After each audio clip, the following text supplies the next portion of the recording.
Breaking news की शुरुआत करेंगे बृजभूषण शरण सिंह और पहलवानों के बीच जारी विवाद को लेकर। दरअसल दिल्ली पुलिस ने नाबालिग पहलवान से यौन शोषण के आरोप को खारिज करने की अर्जी जो है वो कोर्ट में दी है।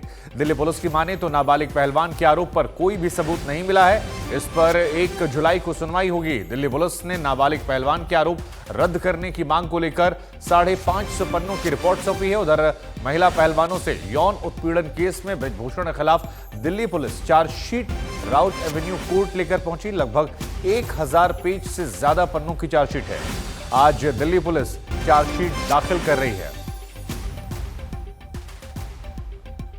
और इसी खबर पर ज्यादा बातचीत के लिए मेरे सहयोगी हिमांशु जुड़ रहे हैं। हिमांशु, पॉक्सो का ना लगना क्या एक बहुत बड़ी राहत बृजभूषण शरण सिंह के लिए?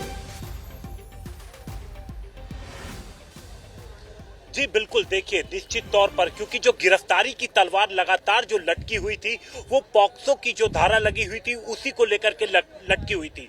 और पुलिस कहीं ना कहीं, पुलिस को शायद अंदेशा था या फिर उनके पास कुछ ऐसे सबूत थे और यही वजह है कि पुलिस ने गिरफ्तारी से शायद वो लगातार बचती रही।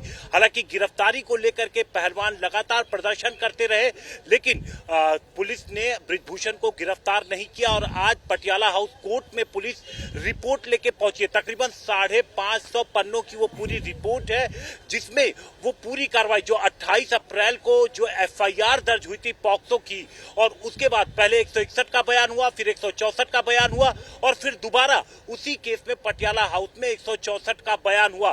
तो इन तमाम जो इन्वेस्टिगेशन में पुलिस को जो भी कुछ मिला है वो सारी रिपोर्ट 550 पन्नों में समेट करके दिल्ली पुलिस की एक टीम पटियाला हाउस कोर्ट पहुंची है।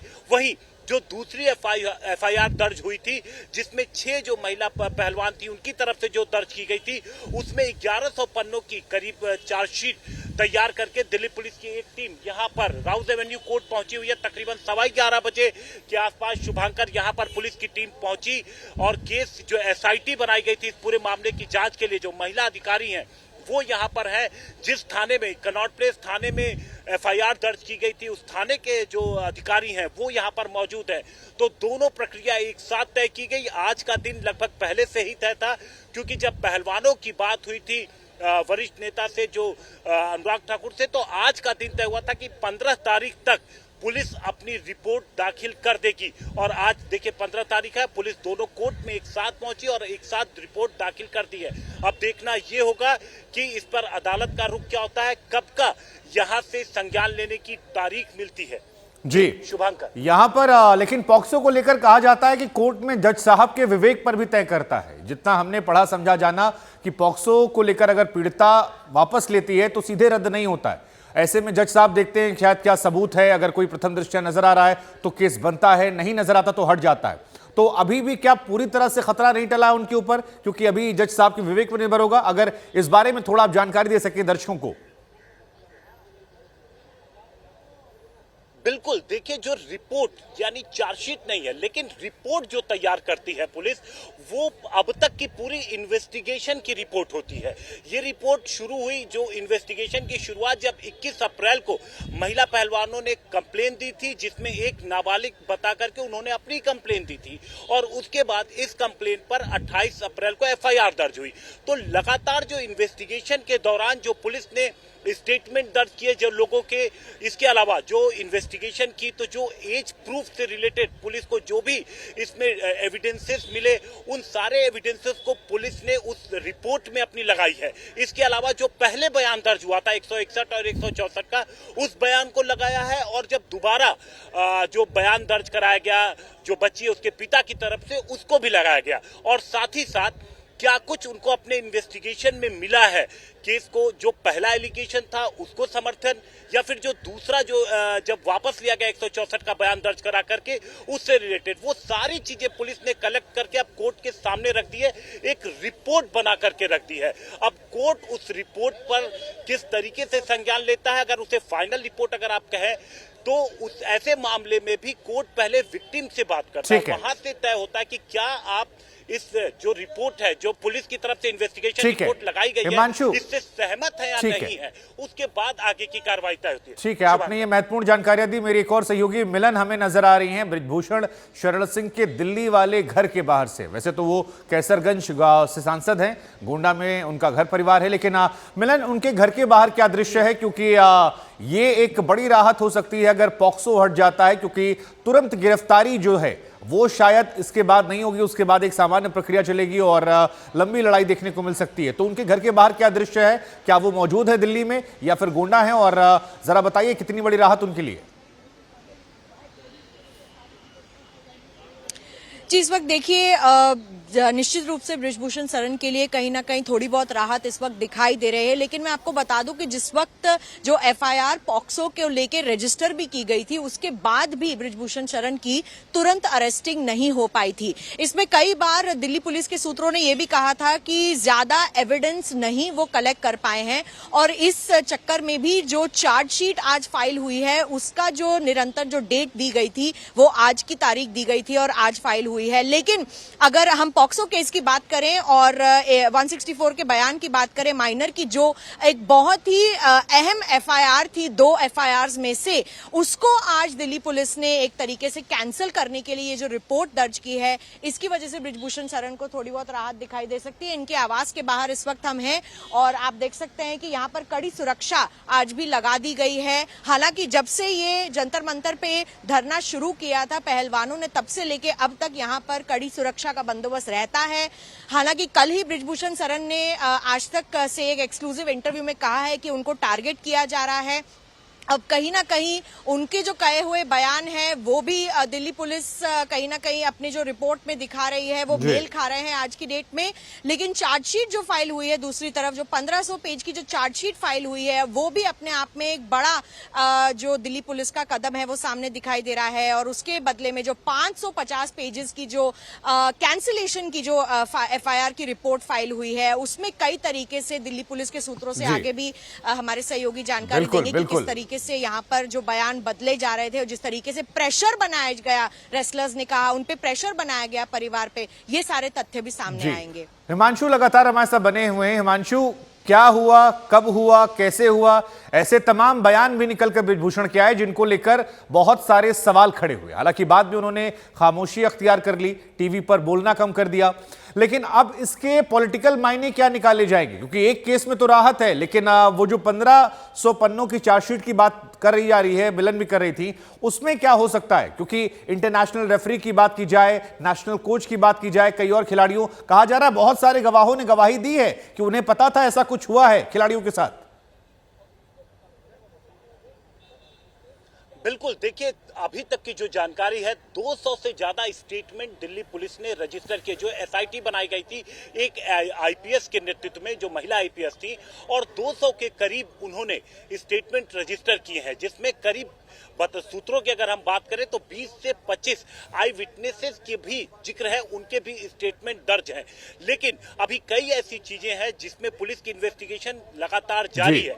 ये जो आज पुलिस यहाँ पर चार्जशीट लेके पहुंची है, लेकिन इन्वेस्टिगेशन आगे भी जारी रहेगी, क्योंकि अभी देखिए जो विदेशों में बातचीत थी, विदेशों से अभी जो फेडरेशन है, वहां के रेसलर्स फेडरेशन, वहां से अभी दिल्ली पुलिस को कोई जवाब नहीं मिला है, तो इन्वेस्टिगेशन जारी रहेगी। बिल्कुल बिल्कुल, आप नजर बनाए रखिए हमारे साथ, क्योंकि कोर्ट का मामला है। संजय जी जुड़ गए हैं जो कोर्ट के मामलों को बेहतर समझते हैं। संजय जी, पॉक्सो हट गया, हालांकि अभी जज साहब के विवेक पर निर्भर करेगा तमाम सबूतों को देखने के बाद, चार्जशीट में जो बातें रखी गई हैं, लेकिन कानूनी दांवपेच में ये कितना राहत दे सकता है बृजभूषण शरण सिंह को? और दूसरा, जो 1500 पन्नों की चार्जशीट दूसरे केस में आ रही है, उसको लेकर क्या जानकारी? मुश्किलें बढ़ने वाली हैं आज, क्योंकि अल्टीमेटम डेट आज थी। सवाल का जवाब देता हूं, जिसमें ये कहा जा रहा है कि पॉक्सो एक्ट अगर नहीं भी है तब भी ये मामले के खतरनाक होने में कोई शक नहीं होता है, क्योंकि 376 का मामला अपने आप में ऐसा है, नॉन कॉग्निजेबल है, यानी ऐसे उसमें तुरंत गिरफ्तारी हो सकती है। ये पुलिस के ऊपर है, इन्वेस्टिगेशन एजेंसी के ऊपर है कि वो अभियुक्त को गिरफ्तार करती या नहीं। लेकिन अगर कोई आम मामला होता जिसमें बृजभूषण शरण सिंह के अलावा कोई और अभियुक्त होता तो शायद अब तक वो सलाखों के पीछे बहुत पहले चले गए होते। लेकिन चूंकि वो सांसद भी हैं, लिहाजा लेकिन सांसद होने का इसमें कोई वो नहीं होता। कई क्रिमिनल एडवोकेट से हमारी बात हुई जो क्राइम के क्रिमिनल पार्ट्स की के लोगों की वकालत करते हैं, उन लोगों का ये कहना है कि 376 यानी बलात्कार, यौन शोषण, ये अपने आप में बहुत ही संगीन धारा है, संगीन अपराध है, उसका आरोप है। तो ऐसे में अगर पॉक्सो नहीं भी लगता है, पॉक्सो के बारे में कहा जा रहा है कि जो नाबालिग शिकायत करता है, पीड़िता है, उसने मना किया है कि ऐसा कुछ नहीं हुआ है, लेकिन इसके बावजूद 376 अपने आप में बहुत ही संगीन धारा है। और ये लग जाए तो उसके बाद फिर गिरफ्तारी को लेकर तो ऐसा है कि पुलिस चाहे तो तुरंत गिरफ्तार कर ले और बाद में वो अपने इनोसेंस प्रूफ करते रहें। ये इस तरह के मामले हैं जिसमें इनोसेंस प्रूफ करने तक गिरफ्तारी नहीं होगी या ऐसा कुछ नहीं है। सिर्फ शिकायतकर्ता पुलिस को जाकर शिकायत करे, एक शिकायत दे, एफआईआर दर्ज होने के पहले भी गिरफ्तार किया जा सकता है। एफआईआर वगैरह दर्ज होती रहती है, जांच वगैरह बाद में होती है, लेकिन अब इस पर निर्भर करता है कि सियासत की मासूमियत को तो आप भी समझते हैं, हम भी समझते हैं और अब हमारे दर्शक भी समझते हैं। जो आपने कहा कि ये कोई और व्यक्ति होता तो शायद उसके साथ कहानी अलग होती। तो ये सियासत की मासूमियत है कि वो जनता के वैसे सेवक होते हैं, लेकिन कौन सेवा और कौन मेवा खाता है वो हम सब समझते हैं। लेकिन जरा ये बताइए कि अगर पॉक्सो वाले में बयान बदला जा रहा है तो ये कितना बड़ा महत्वपूर्ण हो सकता है कि एक आधार की, देखिए पहले आरोप लगाए गए, फिर आरोप बदल दिए गए, कहा गया कि हमने गुस्से में लगा दिया था, हमें काम नहीं दिया गया, इस वजह से हमने नफरत में किया। ये बातें भी मायने रखती हैं कोर्ट कचहरी में जब ऐसे बयान बदले जाते हैं? शुभंकर, ऐसा है कि पुलिस को दिए गए बयान जो कानून है उसके 161 के तहत दर्ज किए जाते हैं, सीआरपीसी की दफा 161 के तहत, और मजिस्ट्रेट के सामने जो बयान होता है वो 164 में दर्ज किया जाता है। मजिस्ट्रेट के सामने दिया गया बयान ही यानी 164 का बयान ही आगे कंटिन्यू करता है। पुलिस के आगे दिए बयान की कोई अहमियत नहीं है। पुलिस के आगे बयान तो यही होता है कि पुलिस ने जिस दफा में मामला दर्ज किया है, बयान अगर उसको पुष्ट करते हैं तो पुलिस उसकी पुष्टि के लिए बात लगा सकती है।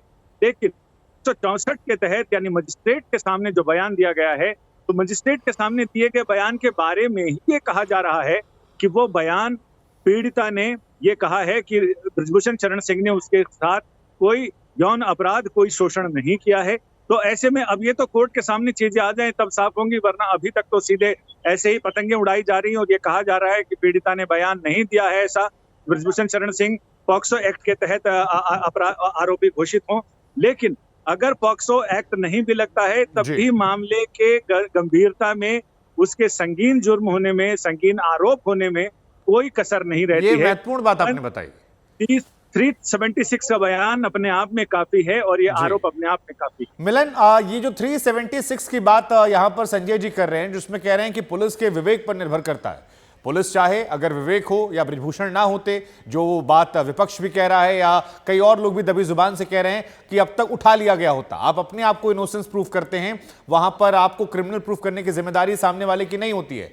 तो ऐसे में सांसद होने का क्या लाभ या सत्ताधारी पार्टी होने का लाभ उन्हें मिला है, ऐसा अगर कहा जाए तो क्या यह गलत होगा? और बृजभूषण क्या इस बात को समझ रहे हैं कि अभी खतरा नहीं टला है, भले पॉक्सो हट गया है, जो बात संजय जी कह रहे हैं?